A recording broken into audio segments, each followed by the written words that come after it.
नमो नमः। नमस्कार। आज हम डिजिटल बोर्ड के माध्यम से कक्षा 10वीं के जो पाठ्यक्रम में शामिल है कारक प्रकरण। कौन सा प्रकरण? कारक प्रकरण। इस कारक प्रकरण को हम पढ़ेंगे। कारक प्रकरण, देखिए इसका जो शाब्दिक अर्थ है कारक का, वो अर्थ है करने वाला। क्या अर्थ है? करने वाला। करने वाला। अब क्या करने वाला है, कहाँ करने वाला है, किसमें करने वाला है, ये सब चीजें हम इसके अंतर्गत पढ़ेंगे। समझ आ गया? तो 10वीं क्लास के जो सिलेबस में आपके जितना भी कारक है, उस कारक में आपको कारक की सामान्य विभक्ति और उपपद विभक्ति कारक के अंदर हम पढ़ेंगे। पता चलेगा कि सामान्य विभक्ति क्या होता है, उपपद विभक्ति क्या होता है। और इसके अलावा आपको अगर कारक प्रकरण ठीक तरीके से समझ में आ गया तो फिर आप अनुवाद प्रकरण एक और है, उसको भी ठीक तरीके से कर पाएंगे। और एक अशुद्धि संशोधन है, उसको भी आप ठीक तरीके से कर पाएंगे कि भाई ये वाक्य गलत क्यों है। अगर हमारे को कारक आएगा तो हम बता सकेंगे कि ये इस वजह से गलत है, क्योंकि कारक में जब प्रश्न आएगा तो आपको ये दिया हुआ आएगा कि भाई रेखांकित पद में कौन सी विभक्ति है और उसका कारण क्या है। ठीक है, तो ऐसा प्रश्न आएगा तो आपको कारक प्रकरण वाले जो प्रश्न है उसका उत्तर लिखते समय दो बातें ध्यान में देनी पड़ेगी। एक तो आपको वो विभक्ति कौन सी है ये बताना पड़ेगा, और ये विभक्ति क्यों आई है। जैसे समास में संधि में हम क्या करेंगे कि समास विग्रह या संधि विच्छेद करने के बाद में संधि का नाम लेंगे। तो ऐसे कारक में आपको दो बातें बतानी, एक तो कौन सी विभक्ति है और वो विभक्ति क्यों आई है, यानी कारण। ये दोनों बातें लिखनी। ठीक है, तो हम इसके पहले में पढ़ेंगे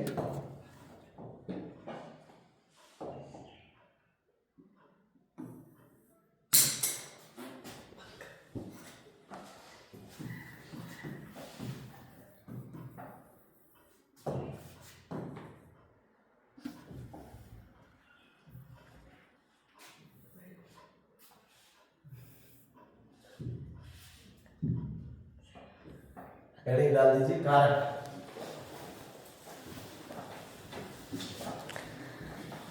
लिखा हुआ है क्रिया के संपादकीय तत्व, क्रिया के संपादकीय तत्व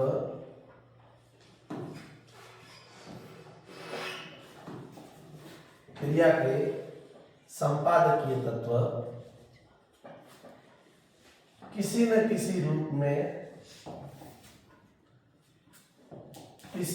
रूप में कारक कहलाते हैं। संपादन करने वाले, संपादकीय तत्व का मतलब है संपादन करने वाले। यही कारण है कि प्रत्येक कारक का क्रिया से सीधा सीधा क्या होता है, संबंध होता है। यानी हम और सरल भाषा में ये समझ सकते हैं कि जिसका क्रिया से सीधा संबंध हो। किससे संबंध हो? क्रिया से सीधा संबंध हो। ठीक है, वही कारक कहलाता है। इसलिए हम हिंदी भाषा में कारक 8 पढ़ेंगे। यहाँ आपको क्रिया से सीधा संबंध वाले कारक पढ़ेंगे, तो यहाँ हम ये कहेंगे कि भाई कारक 6 ही होते हैं। ठीक है,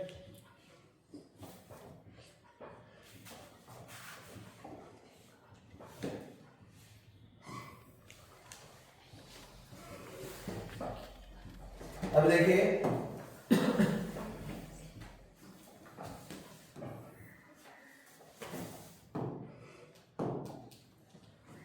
संज्ञा या सर्वनाम के जिस रूप से, संज्ञा या सर्वनाम के जिस रूप से वाक्य के अन्य शब्दों से उसका संबंध बतलाया जाता है। संज्ञा या सर्वनाम का वाक्य के अन्य शब्दों से जिसका संबंध बताया जाता है वह कारक कहलाता है। कोई भी वाक्य हम बोलेंगे तो उसमें पीछे क्रिया होती है, और क्रिया में अन्य जो है वो क्रिया के आगे हम जो भी वाक्य बोलते हैं उसमें संबंध बताते हैं। तो संबंध संज्ञा या सर्वनाम के जिस रूप से बताया जाता है वो कारक कहलाता है। कारक का अर्थ है, शाब्दिक अर्थ क्या है, मैंने बताया था पहले, बोलो। करने वाला। करने वाला। तो वो क्या करता है कि अर्थात जो कोई क्रिया करने में भूमिका निभाता है, क्रिया को करने में जो भूमिका निभाता है वो क्या कहलाता है? कारक। अब हम संस्कृत में कारक को विभक्ति के माध्यम से पढ़ेंगे।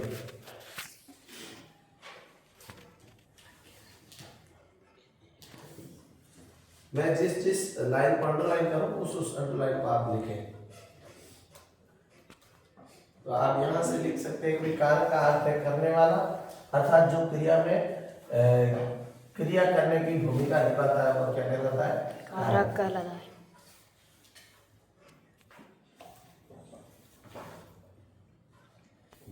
अब यहाँ ये लिखना है कि विभक्ति किसे कहते हैं? तो वह जो कारक की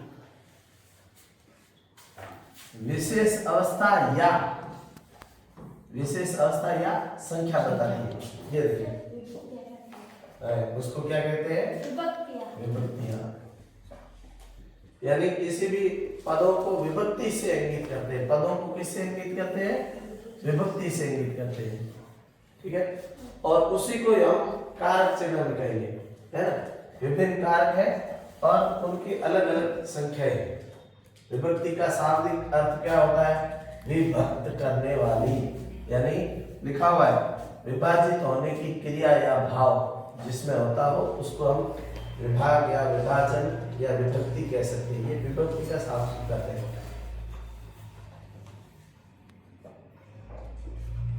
लिखा हुआ है कि संज्ञा सर्वनाम और विशेषण के आगे उस प्रत्यय का चिन्ह को विभक्ति कहते हैं, है ना। विभक्ति चिन्ह होते हैं जिससे ज्ञात होता है कि उस शब्द का क्रिया से क्या संबंध है। हाँ, विभक्ति आगे आप विभक्ति का लिख दिया, विभक्ति कहलाती है। फिर आप लिखिए विभक्ति चिन्ह, है ना। एक नई हेडिंग डालिए और उसमें लिखिए कि विभक्ति चिन्ह, विभक्ति चिन्ह। विभक्ति चिन्ह का क्या मतलब है? तो आपको लिखना है कि जिससे यह ज्ञात होता है कि उस शब्द का क्रिया से क्या संबंध है। जिससे यह ज्ञात होता है कि उस शब्द का क्रिया से क्या संबंध है। वाक्य में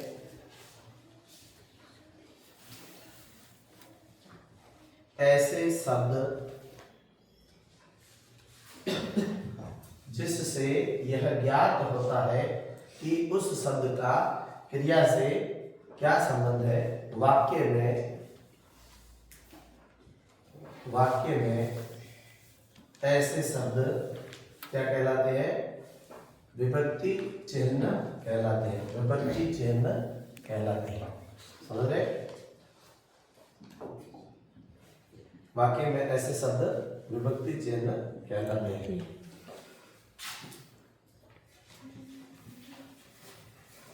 वापिस से कारक की परिभाषा समझाते हुए कह रहे हैं कि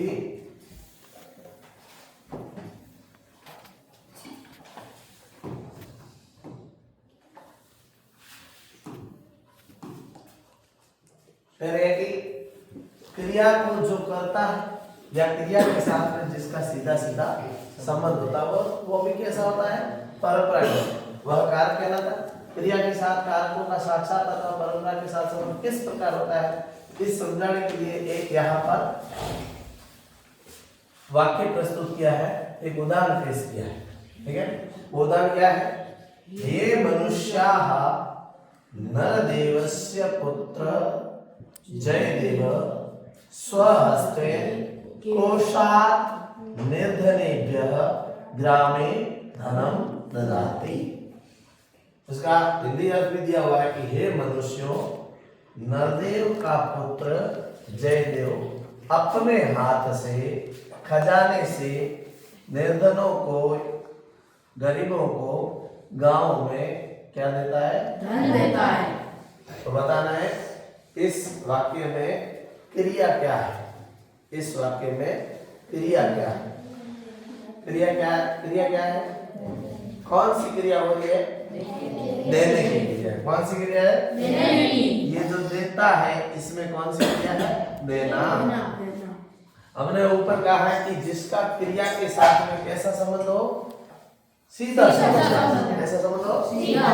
अब ये देना क्रिया के साथ में किस किसका सीधा संबंध है? देना क्रिया के साथ में किस किसका सीधा संबंध है? तो वह कारक हो जाएंगे, और जिसका सीधा संबंध नहीं है उसको हम कारक की गिनती में नहीं लेंगे। अब देखिए, मैं प्रश्न बनाता हूं, आप उत्तर देना। अब मैंने प्रश्न बनाया, आपने कह दिया भाई देता है, तो मैंने प्रश्न कहा कि भाई कौन देता है? प्रश्न क्या है? कौन देता है? तो एक नाम बताना। कौन देता है? जयदेव देता है। तो यानी इस प्रश्न का उत्तर क्या निकल रहा है? जयदेव है, जयदेव देता है। ठीक है। अब किसको देता है? किसको देता है? गरीबों को। तो ये किसको का उत्तर क्या निकल गया? निर्धनों को। या किसके लिए कह दो तो क्या हम कहेंगे? भाई निर्धनों के लिए। तो निर्धनेभ्यः।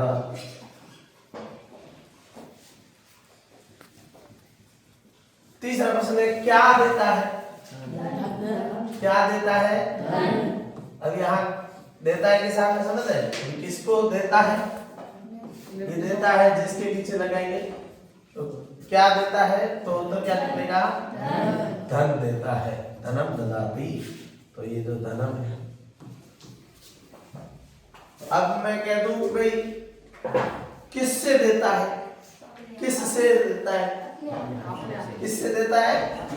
अपने हाथ से। किससे देता है? अपने हाथ से। तो प्रश्न बनेगा कि भाई किससे देता है? क्या किसके द्वारा देता है? तो इसका उत्तर क्या निकलेगा? स्वहस्तेन। अपने हाथ से। ठीक है। अभी मैं ये कह दूं कि भाई कहां से देता है? कहां से देता है? तो ये कहां से देता है? तो इसका क्या आंसर करेगा? कोषात, यानी खजाने से। कहां से देता है? खजाने से।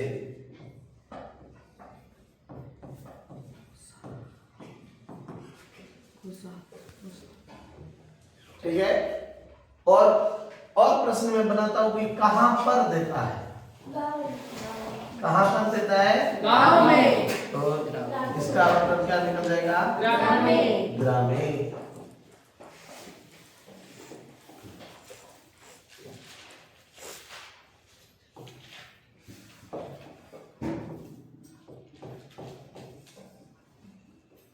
ग्रामे। अब देखिए, एक प्रश्न, दूसरा प्रश्न, तीसरा प्रश्न, चौथा प्रश्न, पांचवा प्रश्न और छठा प्रश्न। इसके अलावा आपको कोई भी प्रश्न सूझ रहा है तो बताइए इस वाक्य में। अभी यहाँ जयदेव आ गया, स्वहस्तेन आ गया, कोषात आ गया, निर्धनेभ्यः भी आ गया, ग्रामे भी आ गया। और इन सब का किसके साथ में संबंध है? ददाति क्या है? ददाति क्या है? क्रिया है। और क्रिया को संस्कृत में हम क्या बोलते हैं? क्या बोलते हैं? धातु। ध्यान रखना। अब देखिए, तो इस क्रिया का 1, 2, 3, 4, 5 और 6, इन सब के साथ में तो सीधा सीधा संबंध है। कैसा संबंध है? सीधा सीधा। क्योंकि प्रश्न बनता है, अब कौन देता है, क्या देता है, किसको देता है, कहां पर देता है, किससे देता है, कहां से देता है, सब है ना। तो ये तो क्रिया के साथ सीधा। अभी दो इसमें और जुड़े हुए हैं, जैसे जुड़ा हुआ है हे मनुष्या। क्या जुड़ा है? हे मनुष्या, यानी हे मनुष्यों देता है। अब हे मनुष्यों देता है, ये कोई वाक्य नहीं है ना। यहाँ देना ऐसे हे मनुष्यों का कोई लेना देना नहीं है, यानी क्रिया से उसका सीधा संबंध नहीं है। अब ये कहते हैं कि नरदेव का पुत्र देता है, तो ये पुत्र जो शब्द है इस वजह से अभी नरदेव का देता है, ऐसा बोल दो तो ये पुत्र थे तो हम समझ बता रहे कि नरदेव का पुत्र जयदेव है, ठीक है। तो नरदेव का पुत्र का भी क्रिया से कोई लेना देना नहीं, यानी इस नरदेव का भी कोई लेना देना नहीं है देना क्रिया से। तो यहाँ संबंध तो बताया कि जयदेव जो है वो नरदेव का पुत्र है, लेकिन इसका क्रिया से सीधा सीधा लेना देना नहीं है। तो इस हिसाब से हम ये कहेंगे कि भाई जहां क्रिया के साथ में कारकों का संबंध इस प्रकार, क्रिया के साथ में कारकों का संबंध प्रश्नोत्तर से होना चाहिए। तो अपने प्रश्न पढ़े थे, अपने प्रश्न पढ़े कि भाई इसमें इतने प्रश्न बनते, तो आप लिखिए कि भाई संस्कृत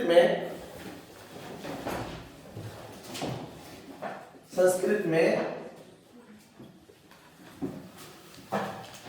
जो कारक है, तो कारक है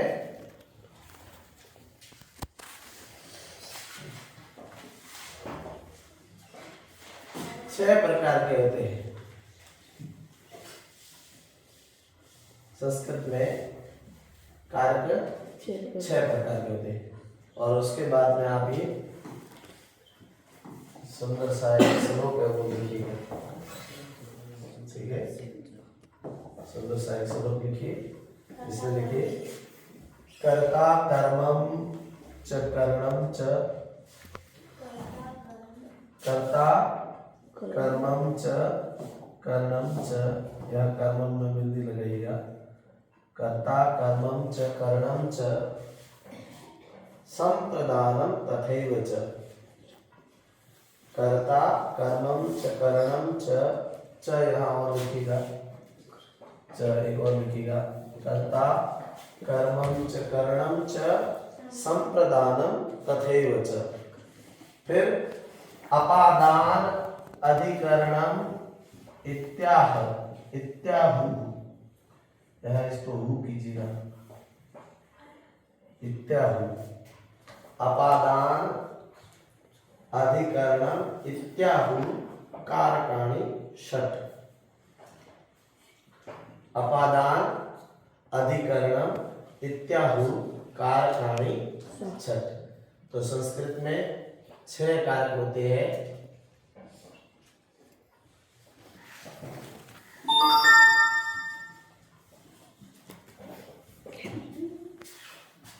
समझ रहे?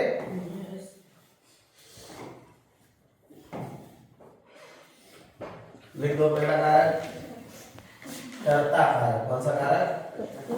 कर्ता कारक। पहला कारक है कर्ता कारक।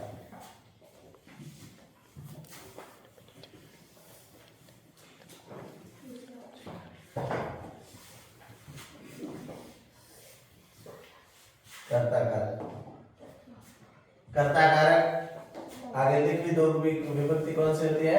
प्रथमा विभक्ति। आगे हम जब विभक्ति कारक पढ़ेंगे तब हम पता लगेगा।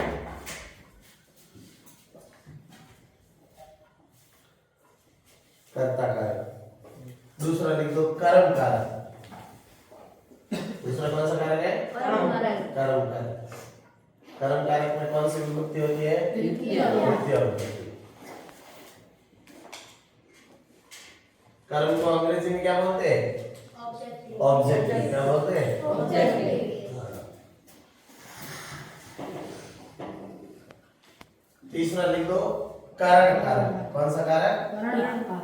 और कारण कारक के आगे कौन सी विभक्ति लिख रहे हैं? तृतीय विभक्ति।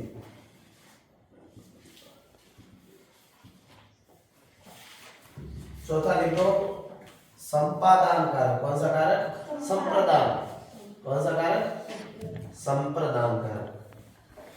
और संप्रदान कारक में कौन सी विभक्ति होती है? चतुर्थी विभक्ति। चतुर्थी विभक्ति का पांचवा देखिए अपादान कारक। कौन सा कारक? अपादान कारक। और अपादान कारक में कौन सी विभक्ति होती है? पंचमी विभक्ति। ठीक है, इसको 5 नंबर लगाना। और छठा लिखना आप अधिकरण कारक। कौन सा कारक? अधिकरण कारक। और हाँ इसको नहीं लिखना है। अभी हमने पढ़ा था कि संबंध बताया था कि नरदेव का पुत्र जयदेव, नरदेव का पुत्र, उसका क्रिया से सीधा सीधा संबंध नहीं था। हाँ लेकिन कारक में इसको गिनते हैं बाद में, 6 वेद में संबंध को नहीं गिनते। तो 6 नंबर आपको कौन सा लिखना है? अधिकरण कारक। और अधिकरण के कारक के आगे लिख लेना आप कौन से विभक्ति? सप्तमी। और फिर आप एक नोट डाल करके लिखना कि षष्ठी से क्या लिखना है? षष्ठी से षष्ठी से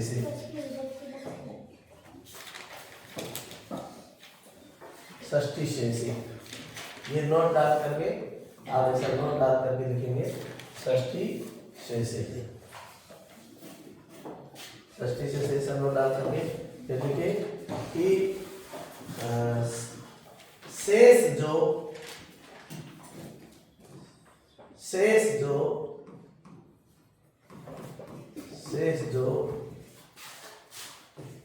संबंध इत्यादि,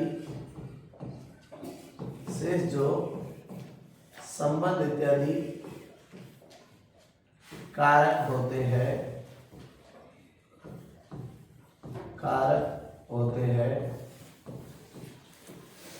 उसमें कौन सी विभक्ति होती है? षष्ठी विभक्ति होती है। शेष जो संबंध इत्यादि कारक होते हैं उसमें कौन सी विभक्ति होती है? षष्ठी विभक्ति। और हम अगर हमारे को कोई ये पूछे कि भाई जो संबंध कारक होता है उसमें कौन सी विभक्ति होती है तो क्या कहेंगे? और संस्कृत में कौन सा कारक है जिसको आप गिन नहीं रहे हो? है ना। इसके अलावा हिंदी में जिसको हम पढ़ते हैं संबोधन कारक, कौन सा कारक? संबोधन, है ना।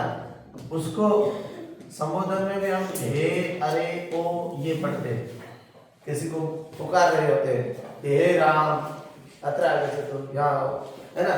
तो वो जो संबोधन है वो भी कारक में गिनते हैं भी। लेकिन संस्कृत में कह रहे हैं कि संबोधन का क्रिया से सीधा सीधा कोई लेना देना नहीं होता, इसलिए संबोधन को कारक भी नहीं गिनते। लेकिन संबोधन में विभक्ति कौन सी होती है ये हम आगे की क्लास में पढ़ेंगे, ठीक है।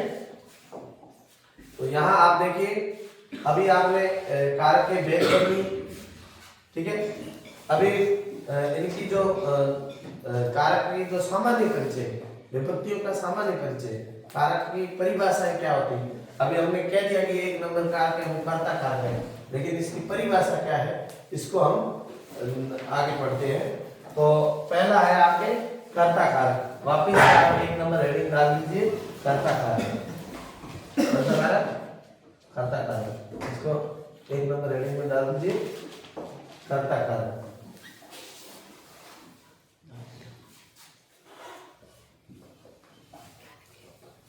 कर्ता कारक हेडिंग डाल के ये लिखना है सूत्र, स्वतंत्र कर्ता, स्वतंत्र कर्ता, स्वतंत्र कर्ता। अर्थ लिखना उसका, जो क्रिया को करने में क्या होता है? स्वतंत्र होता है। जो क्रिया को करने में स्वतंत्र होता है। अभी यहाँ क्रिया को करने में या न करने में मैं ऐसा भी कह सकता हूँ कि भाई वो क्रिया को करे या नहीं करे, इस मामले में जो स्वतंत्र है वो कौन है? कर्ता कारक, है ना। तो स्वतंत्र कर्ता, ये कर्ता कारक की परिभाषा है। आपको पूछेंगे कि भाई आप संस्कृत में कर्ता कारक की परिभाषा दीजिए, तो आप क्या बोलेंगे? स्वतंत्र कर्ता, यानी क्रिया को करने में जो क्या है? स्वतंत्र है, वो कौन सा कारक कहलाता है? कर्ता कारक। और आप ये लिख दीजिए उक्त कर्ता। यहाँ ये उक्त शब्द का मतलब है जो कहा गया है। उक्त का मतलब क्या है? वाक्य में कहा गया है ना, उक्त कर्ता। इसका मैं बाद में भी आपको और अच्छे से बताऊंगा कि उक्त और अनुक्त क्या होता है। उक्त का विलोम शब्द होता है अनुक्त। उक्त का मतलब कहा हुआ और अनुक्त का मतलब जो कहा हुआ नहीं है।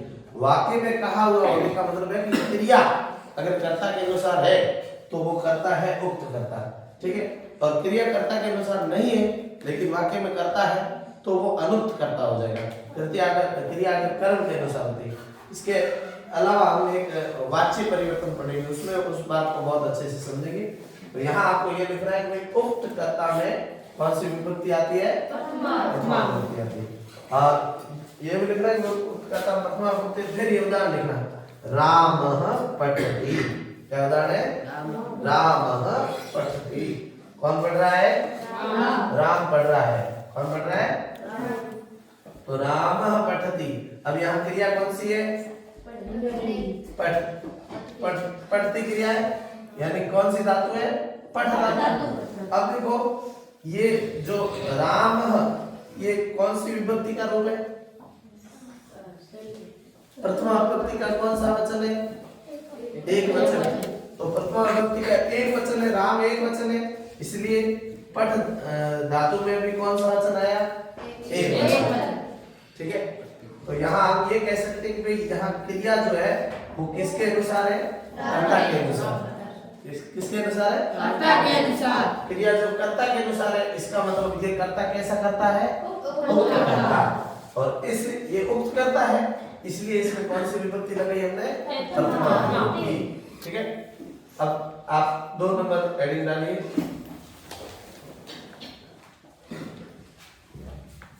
जिसमें आप लिखिए कर्म कारक।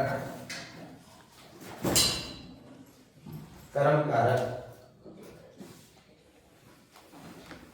कर्म कारक में आप ये वाला सूत्र लिखिए, कर्तुरीप्सितमं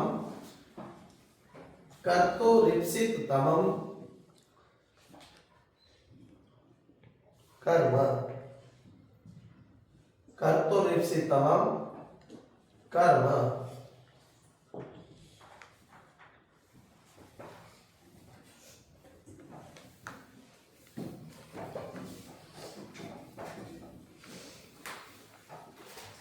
ठीक है, लिखा है ये सूत्र?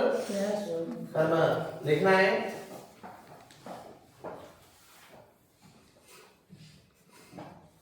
कर्ता,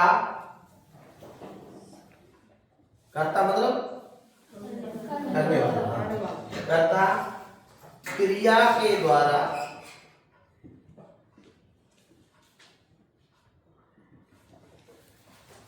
जिसको सबसे ज्यादा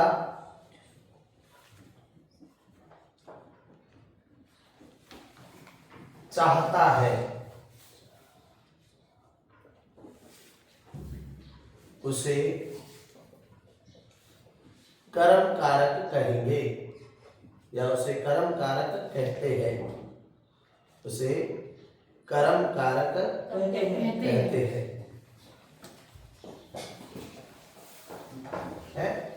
कर्म कारक कहते हैं या उसकी कर्म संज्ञा होती है, एक बात है। संज्ञा का मतलब भी कहना है, नाम, ठीक है। तो उसे कर्म कारक कहते हैं। और लिखना है कर्मणि द्वितीया, ये भी एक सूत्र है, आप लिख लीजिए कर्मणि द्वितीया। कर्मणि द्वितीया ये सूत्र है, इसको अंडरलाइन करके लिखना है। लिखना है कर्मणि द्वितीया सूत्र से, कर्मणि द्वितीया सूत्र से कर्म में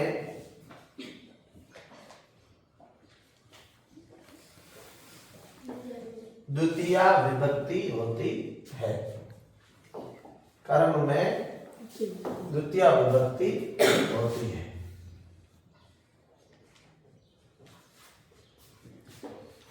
अगला लिखिए आप 3 नंबर करण कारक। 3 नंबर आप लिखिएगा करण कारक।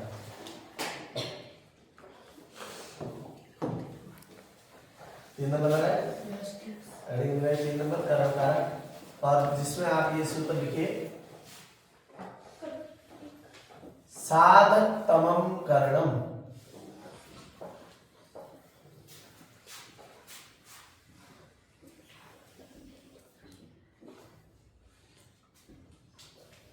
एक आप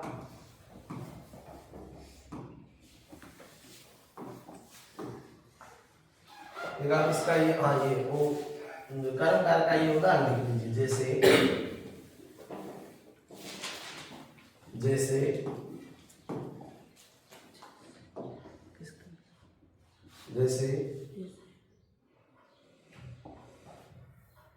जैसे रामः ग्रामं गच्छति, ये देखो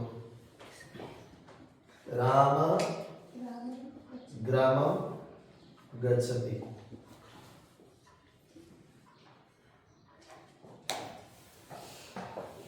राम ग्रामं गच्छति। तो कर्ता कौन है वाक्य में? कर्ता कौन है? राम। और क्रिया क्या है? गच्छति यानी जाने। तो राम करता है और क्रिया गच्छति है, तो वाक्य में कर्म कौन है? जाना क्रिया। राम कहाँ जाना चाहता है? गांव में। यानी क्रिया को करने के लिए किसको सबसे ज्यादा चाहता है? गांव। इसलिए गांव कौन सा कारक हो गया? गांव कौन सा कारक हो गया? ठीक है। और जो कर्म कारक है उसमें कौन सी विभक्ति है? कौन सी विभक्ति है? इसलिए ग्रामम शब्द में कौन सी विभक्ति है ये? अब देखो आप तीसरा।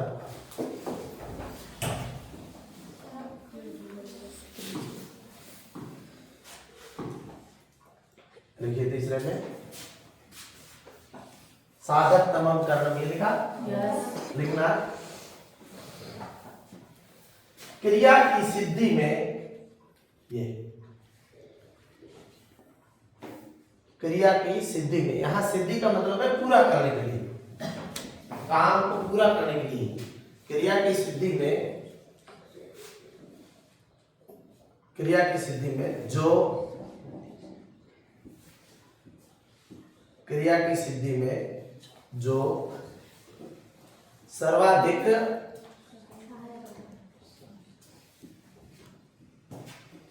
सहायक होता है। सहायक होता है का मतलब है कि सहायता देता है ना? तो जो सर्वाधिक सहायक होता है उसे करण कारक कहते हैं। क्रिया की सिद्धि में जो सर्वाधिक सहायक होता है उसे करण कारक कहते हैं। फिर ये सूत्र लिखना है, कर्तरी कर्णयो तृतीया। कर्तरी कर्णयो तृतीया, यहाँ ये स आया हुआ है, हमने संधि पढ़ रखी है। बताइए कि विसर्ग के बाद में ये तृतीया शब्द है और इस वजह से कौन सी संधि है? वेरी गुड, सत्व विसर्ग संधि। तो ये कर्तरी कर्णयोस तृतीया, इसका अर्थ लिखना है, अनुक्त कर्ता। वहां हमने उक्त कर्ता लिखा था, लिखना है अनुक्त कर्ता और करण में कौन सी विभक्ति होगी? तृतीया विभक्ति होती है।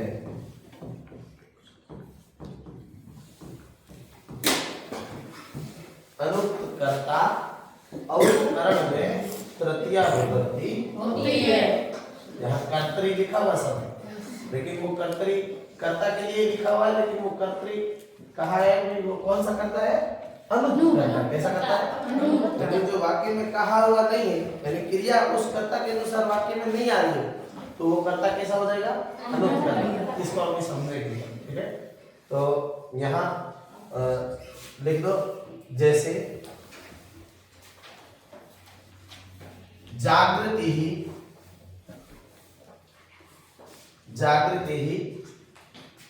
कलमेन लिखती। कलम किसको कहते हैं? तो लिखती का मतलब क्या होता है? तो क्रिया क्या है वाक्य में? और कौन लिख रहा है? अब जागृति लिखना क्रिया किसके द्वारा कर रही है? तो क्रिया करने में जागृति का सबसे सहायक कौन हो रहा है? कलम। तो तृतीय विभक्ति किसमें लगी है? कलम में। तो ये कलम में तृतीय विभक्ति लगी। समझ रहे है ना? अभी बाकी सभी उदाहरण लिखने नहीं है, लेकिन समझ में लिखा हुआ है कि वैशाली जलेन मुखम प्रक्षालयति। प्रक्षालयति का मतलब होता है धोती है। कौन धोती है? क्या धोती है? तो मुख क्या हो गया? मुख हो गया।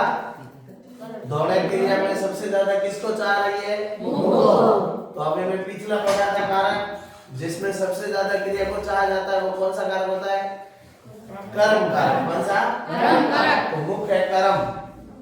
और अब ये दौड़ा क्रिया में सबसे ज्यादा सहायक चीज क्या है? तो जल में कौन सी विभक्ति हो गई? तृतीया। तो इसमें द्वितीया, इसमें तृतीया, इसमें प्रथमा, और ये है ना। तो तीनों विभक्तियां एक साथ में वाक्य में आ सकती है, लेकिन वो इसमें कौन सी विभक्ति लगी हुई है यही देख करके हम पहचान करेंगे कि इसमें कारक कौन सा है, कौन कर्ता कारक है, कौन कर्म कारक है, कौन कर्म कारक है। ठीक है। ऐसे नीचे उदाहरण में लिखा हुआ कि राम दुग्धेन रोटिका खादति। क्रिया क्या हो रही है? कौन कर रहा है? राम। क्या खा रहा है? रोटी। तो रोटी में कौन सी विभक्ति हो गई? द्वितीया। कौन सी है? द्वितीया। क्योंकि रोटी क्या है? रोटी क्या है? कर्म। खाने में उसको रोटी ही सबसे अच्छी लगी है ना, सर्वाधिक इच्छित रोटी है।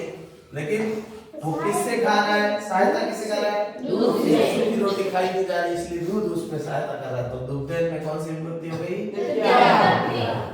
ऐसे सुरेंद्र पादाभ्याम चलति। सुरेंद्र किससे चल रहा है? क्रिया क्या हो रही है? कर्ता कौन है? सुरेंद्र। लेकिन चलने में सहायता कौन कर रहे हैं? पैर। अब यहाँ पैर की तृतीय विभक्ति का द्विवचन है। कौन सा वचन है? द्विवचन। इसका तृतीय विभक्ति का, क्योंकि एक पैर से नहीं चल पाता है। कितने पैर चाहिए? दो पैर। तो इसलिए क्या लिख दिया? समझ गए? पादेर पादाभ्याम पादैहि। समझ गए? ऐसे ये पाँव की। तो ये हो गया आपका कौन सा कारक? कारण कारक।